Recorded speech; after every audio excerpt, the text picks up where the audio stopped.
¿Qué secreto familiar descubriste sin querer? Respuesta 1. Cuando tenía 22 años mi mamá tuvo una operación y me pidió que buscara unos documentos en un mueble que prácticamente nunca se abría. Era un cajón antiguo, lleno de papeles amarillentos, certificados médicos, fotos viejas, nada raro. Hasta que encontré un sobregastado con mi nombre escrito a mano. Pensé que serían dibujos o algo sentimental, pero cuando lo abrí había copias de correos electrónicos, un certificado de nacimiento y una carta de una mujer que no conocía. La carta decía claramente: sé que él te criará mejor que yo, espero algún día puedas perdonarme. Me quedé congelado. Cuando mi mamá despertó, le pregunté directamente. Se echó a llorar de inmediato.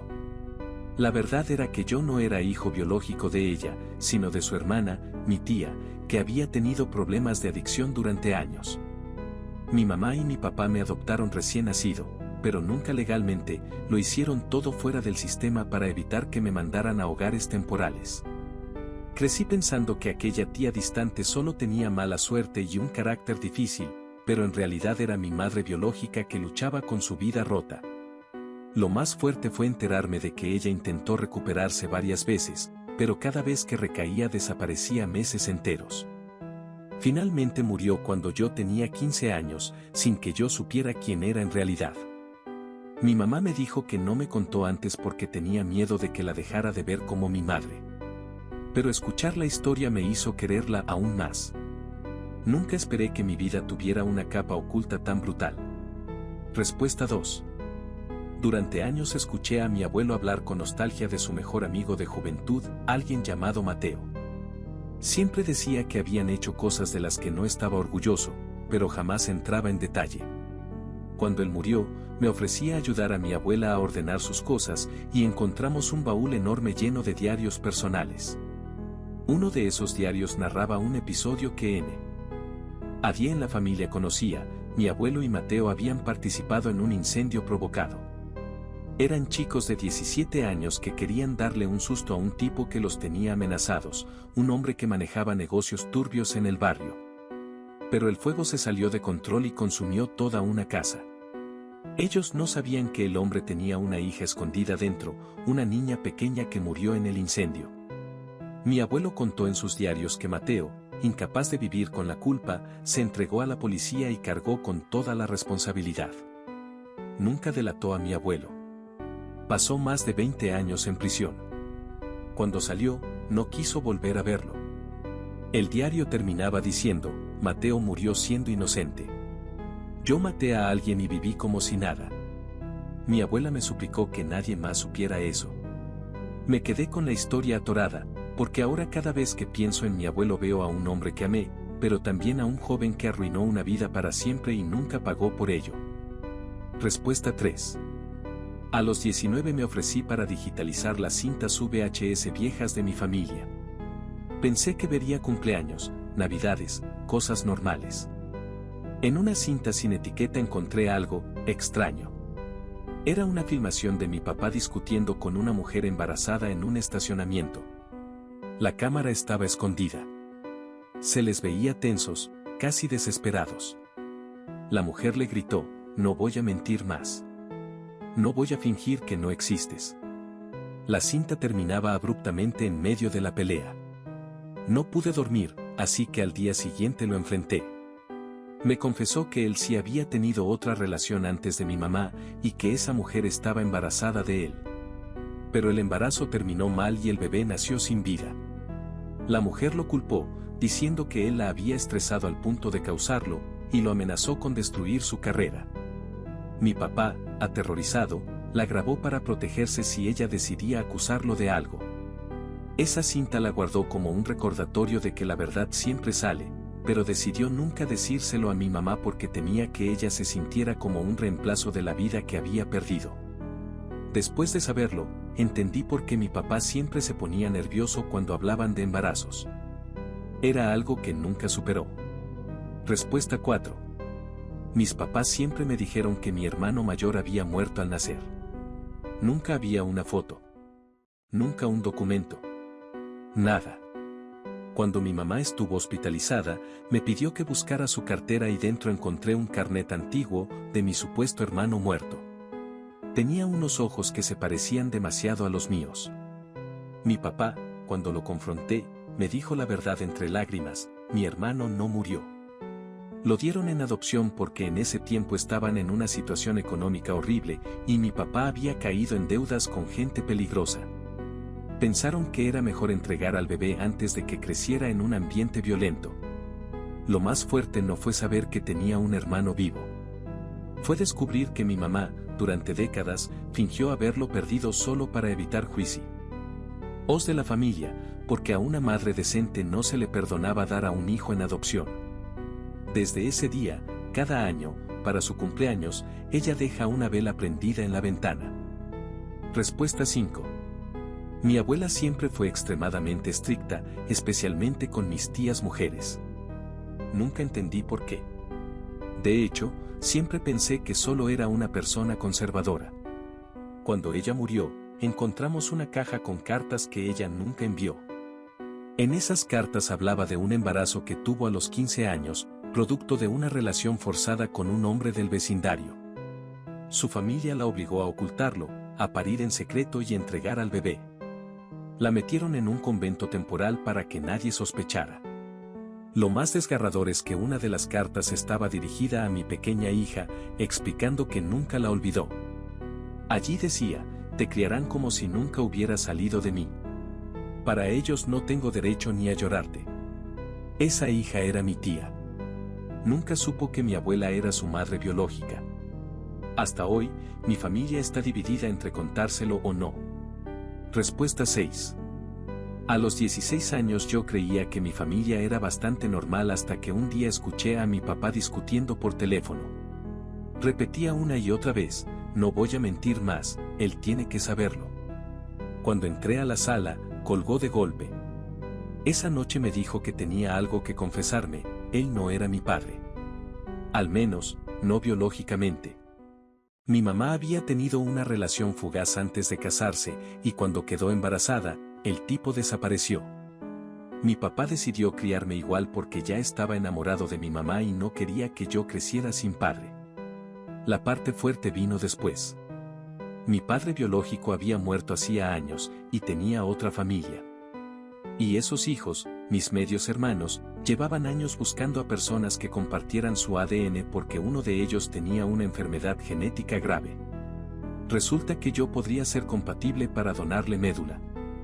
De pronto pasé de creer que mi vida era normal, a saber que mi existencia podía salvarle la vida a un desconocido que, técnicamente, es mi hermano de sangre. Respuesta 7.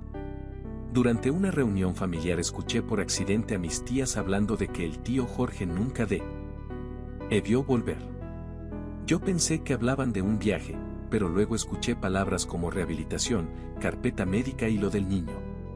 En resumen, el tío Jorge había estado internado en una institución psiquiátrica por años. Hasta ahí todo bien, pero la razón fue que cuando era joven se obsesionó con un niño del barrio, al punto de creer que ese pequeño era su hijo reencarnado.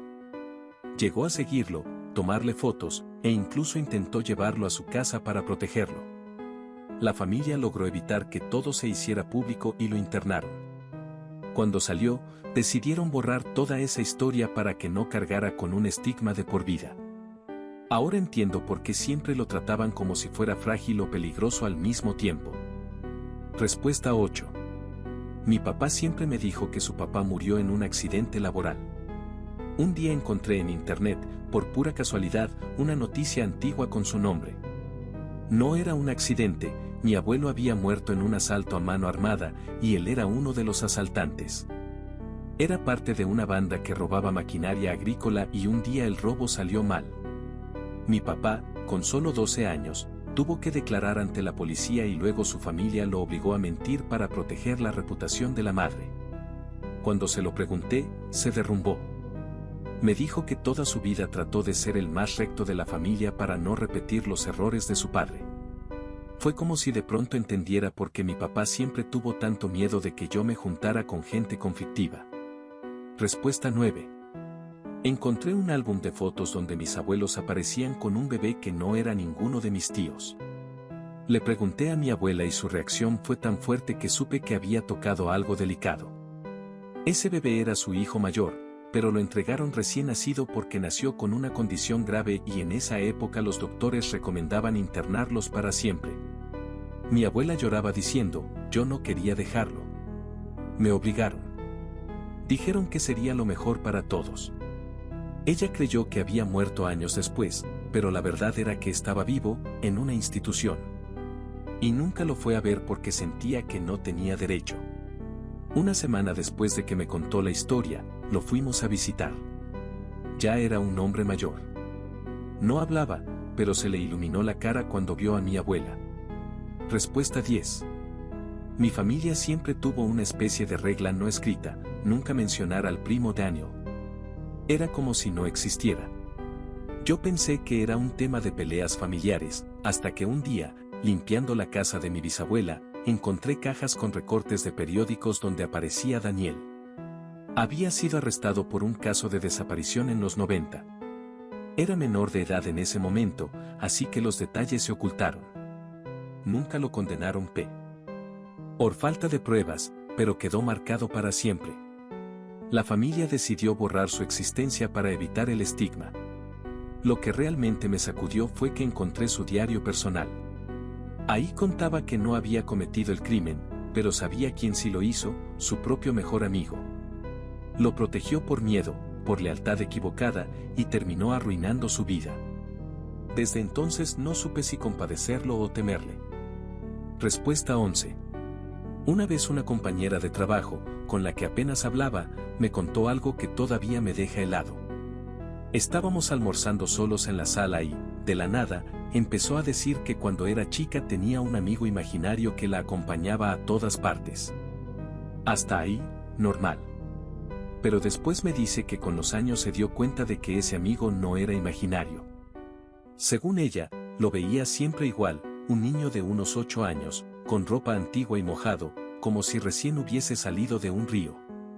Lo raro es que solo aparecía cuando ella estaba muy triste o muy sola. Años después, ya adolescente, encontró en un libro sobre la historia del pueblo que un niño de esa descripción se había ahogado en el mismo río que quedaba detrás de su casa. Me dice que lo más fuerte no fue eso, sino que cuando se fue a vivir a otra ciudad para estudiar, dejó de verlo, hasta que murió su papá. Esa noche, en el pasillo del hospital, lo vio otra vez parado al final del pasillo, mirándola, como despidiéndose. Jamás se lo contó a su familia. Me lo dijo a mí porque sentía que ya había pasado suficiente tiempo, pero yo quedé helado todo el día. Respuesta 12. Un amigo que siempre parecía normal un día se abrió conmigo después de un carrete. Estábamos caminando de vuelta a su casa, tipo 4 de la mañana, y me dijo que tenía que contarle a alguien algo que lo perseguía desde niño. Resulta que su hermano mayor había muerto en un accidente cuando él tenía 9 años. Lo que nadie sabía es que él estaba ahí y que, según él, podría haberlo evitado. El hermano se subió a un muro para ver un tren pasar y él lo desafió a pararse más cerca para demostrar que no era cobarde. El tren pasó, generó una corriente de aire que lo desequilibró y cayó hacia las vías. Nunca le dijo a nadie que ellos estaban jugando a eso, que él lo había provocado. Me dijo que cada vez que escucha un tren, aunque esté a kilómetros, siente como si el estómago se le apretara. Lo más fuerte es que la familia lo ve como el hijo que sobreviví. Hoy él carga solo con esa culpa desde hace más de 10 años. Respuesta 13. Una excompañera de curso, muy tranquila y buena para llevarse bien con todos, me confesó que estuvo a punto de enviar a su papá a la cárcel. Su mamá siempre decía que él era agresivo, pero ella jamás lo vio pegarle. Hasta que un día, en una discusión fuerte, vio cómo él levantó la mano para pegarle a su mamá. Ella se lanzó encima para evitarlo y él la empujó tan fuerte que se golpeó la cabeza contra una mesa y quedó inconsciente unos segundos. Ella se levantó y lo enfrentó, y él simplemente se quebró, empezó a llorar y confesó algo horrible, que tenía ataques de ira desde joven y que había herido a otras personas antes, pero que siempre lo había ocultado. Ella estuvo entre denunciarlo y protegerlo durante semanas. Al final, él mismo decidió internarse en un centro de salud mental y pedir ayuda, pero ella me dijo que una parte de ella se arrepiente de no haberlo denunciado, porque sigue pensando que quizás algún día vuelva a perder el control. Respuesta 14. Un tipo que conocí por un curso online terminó contándome algo que nunca pensé escuchar. Su papá murió cuando él era adolescente y todo el mundo lo veía como un accidente de trabajo. Años después, cuando su mamá estaba muy enferma y sabía que le quedaba poco tiempo, le confesó que no fue un accidente. Su papá era alcohólico y violento, y esa noche había llegado borracho, amenazándolas a ella y a su hermana pequeña. La mamá, desesperada, intentó salir de la casa, pero él no la dejaba. En el forcejeo, él perdió el equilibrio y cayó por la escalera del taller donde trabajaba. Ella nunca llamó a la ambulancia. Lo dejó ahí porque temía que si lo ayudaba, él se recuperaría y las mataría. Les dijo a todos que se había caído solo mientras trabajaba.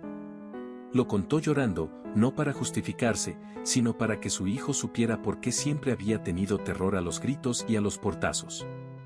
Él me dijo que nunca volvió a ver una escalera sin recordar esa confesión. Respuesta 15. Hace unos meses un colega del gimnasio me contó su secreto más oscuro mientras estábamos estirando. Me dijo que su mejor amigo, de esos de infancia, inseparables, había desaparecido cuando tenían 17 años. Todo el barrio se movió para buscarlo, y nunca lo encontraron. Años después, en una junta de excompañeros, otro de los amigos del grupo se emborrachó y le confesó la verdad. Resulta que el desaparecido había estado metido en cosas turbias, robos, peleas, incluso drogas. Una noche, ambos tuvieron una discusión fea porque este amigo le dijo que quería salirse de ese mundo. El otro, en un ataque de ira, lo empujó cerca del río. El chico se golpeó la cabeza con una roca y quedó inconsciente. Paniqueado, lo arrastró al agua para que todo pareciera un accidente. Desde entonces cargó con esa culpa y solo lo confesó borracho años después. Mi colega me dijo que no sabe qué hacer, si guardar el secreto o hablar, pero si lo hace arruinaría la vida de varias familias. Se lo guarda, pero me lo dijo porque ya no podía más.